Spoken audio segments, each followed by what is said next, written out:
지난주에 내가 1번이라고 목사님 말씀하셨잖아요. 그래서 왜 내가 1번인가? 나는 감사합니다. 그래서 나는 학교 다닐 때부터 1번 많이 해가지고 1번이라면 1번 자체에 좀 트라우마가 있어요. 그래서 1번 별로 좋아 안 합니다. 근데 또 1번을 시켜주신 것은 그래도 왜도 먼저 맞으면 좋다고 선택의 폭이 넓잖아요. 그래서 소신껏 준비했습니다. 내가 평소에 생각하는 그 소신을 있는 그대로 말씀드릴 테니까 여러분들하고 같은 공감을 나눴으면 좋겠습니다. 주제가 문자로 날아왔는데 내가 생각하는 교회라고 그러더라고요. 그래서 내가 생각하는 교회가 과연 어떤 건가 곰곰이 생각을 해봤습니다. 내가 생각하는 교회라는 것은 한마디로 교회가 교회다워야 된다는 게 그겁니다.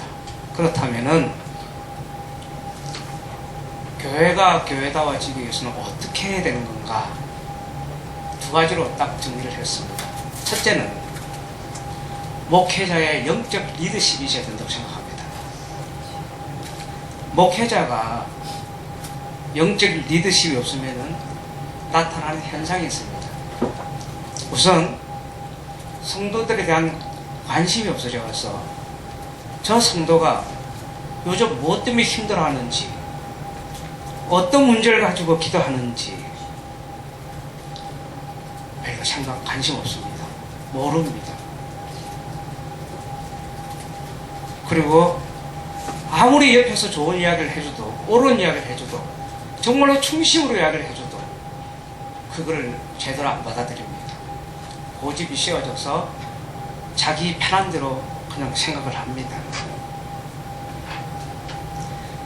그리고 말씀에 대한 묵상이 전혀 이루어지지 않아서 말씀을 자기 편한 대로 해석합니다. 이쯤 되면은 강단에서 선포되는 말씀은 주제가 주로 심판과 순종을 많이 이야기합니다. 그래서 은근히 성도들을 협박 아닌 협박을 합니다. 그 좋은 예로 엘리 제사장을 들 수가 있습니다. 엘리 제사장, 한나는 아이를 갖지 못해서 성전에 와서 가슴을 치며 지금 기도하고 있는데 엘리 제사장 한나는 말이, 너는 대낮부터 숨고 와서 지금 교회에서 뭐 하는 거냐? 가서 술부터 끊으라고 이야기합니다. 그리고 그 아들들이 온갖 더러운 짓, 성전에 일하는 여자들과 온갖 못된 짓을 다 하는 것을 옆에서 이야기해 줍니다. 그래도 그거 무시해버립니다. 이런 엘리 제사장의 최후가 어떻게 됐는지 여러분들은 잘 아실 것입니다. 그러므로 교회가 교회다워지기 위해서는 목회자는 영적으로 민감해져서 하나님의 뜻과 성도들의 마음을 잘 헤아려서 이끌어가는 영적 리더십이 있을 때 비로소 교회는 든든히 서간다고 생각합니다. 정말 감사한 것은 주 목사님은 영성이 있으신 분입니다. 그래서 우리 목사님이 영적으로 늘 깨어있어서 그 선포되어지는 말씀이 권위가 있고 생명이 있어가지고 그 한마디가 우리의 영을 씻어내고 살려내는 생수 같아서 우리의 영도 항상 깨어있기를 간절히 소망합니다. 아멘. 감사합니다.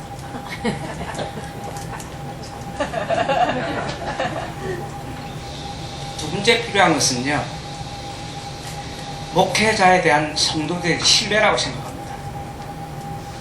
여호수아 6장에는 여리고성 이야기가 나옵니다. 그렇게 꿈에 그리던 가나안 입성을 앞두고 만난 것은 천하의 요새 여리고성이었습니다. 그런데 하나님은 여호수아에게 말씀하시기를 여리고성을 너희에게 붙이리니 이렇게 하라고 이제 방법을 알려주십니다. 그래서 그걸 들은 여호수아는 제사장들을 불러 모아놓고 그대로 또 이야기를 하고 백성들을 불러 모아놓고는 너희는 아무 소리도 하지 말고 그저 따르기만 하라고 말합니다. 그리고 7째 날에는 7바퀴를 돌고 자신이 명할 때 일제히 소리를 질러라 그렇게 말을 합니다. 근데 그대로 하니까 여리고 성이 무너졌어요. 그런데 여기서 우리가 생각해 볼 점은 여호수아가 뭐 하나님부터 받은 여호수아는 그렇다 치고 여호수아가 제사장들이나 백성들에게 이 일을 설명할 때 자세히 설명 안 했습니다. 뭐 내가 하나님한테 기도하니까 이렇게 받았으니까 내는 이제 그렇게 하려고 해 이렇게 아닙니다. 그냥 제사장들한테 말하고 백성들한테 그냥 말했습니다.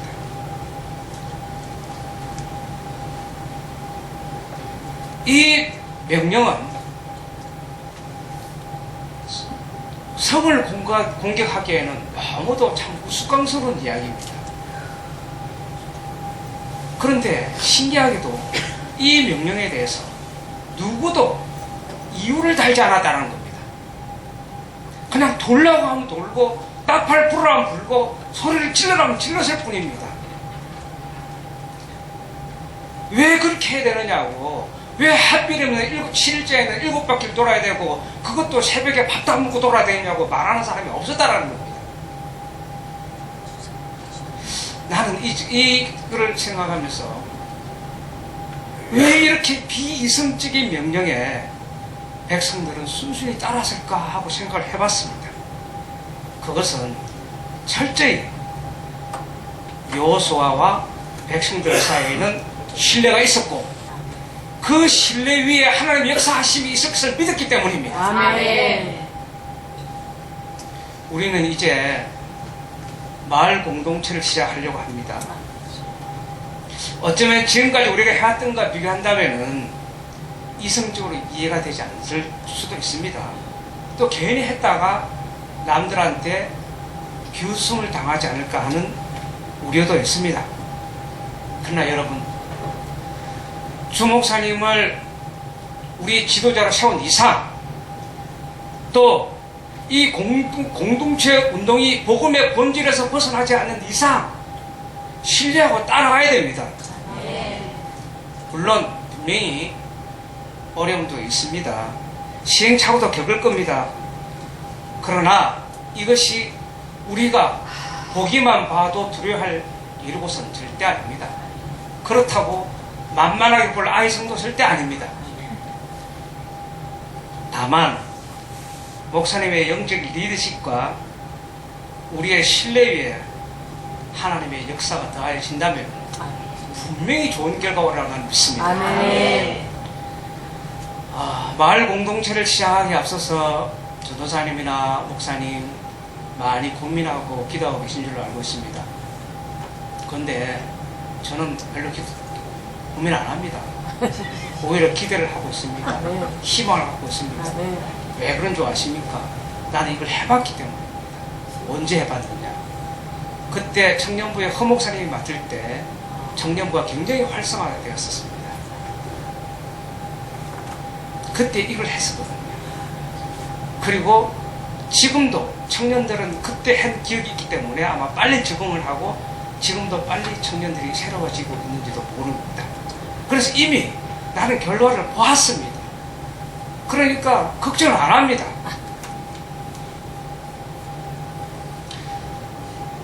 제가 좋아하는 말씀, 성경 말씀 중에서 잠언서에 나오는 말씀이 있습니다.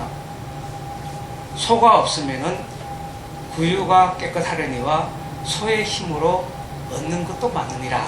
그 말씀 참 좋아하는 말씀입니다. 소가 있음으로 말미암아 여러 가지 감당해야 될 일이 많습니다. 똥도 치워야 되죠. 여물도 준비해야 되죠. 또 그 소 외양간도 늘 보수해 준비해야 되고 할 일이 보통 많은 게 아닙니다. 물론 그런 여러 가지 귀찮은 점도 있지만은 소로 인해서 얻는 것이 많기 때문에 나는 기꺼이 깨끗한 구유보다는 소를 택합니다. 여러분은 어떻습니까? 깨끗한 구유를 택하시겠습니까? 아니면 소를 택하시겠습니까? 강의를 마치겠습니다. 1분 남았습니다. 내가 생각하는 교회란 목회자의 영적 리더십과 성도들이 목회자에 대한 신뢰가 잘 조화를 이루어져 가지고 그 위에 하나님의 역사가 일어나는 것이 바로 참다운 교회다. 아멘. 이것이 저희 결론입니다. 아멘. 감사합니다.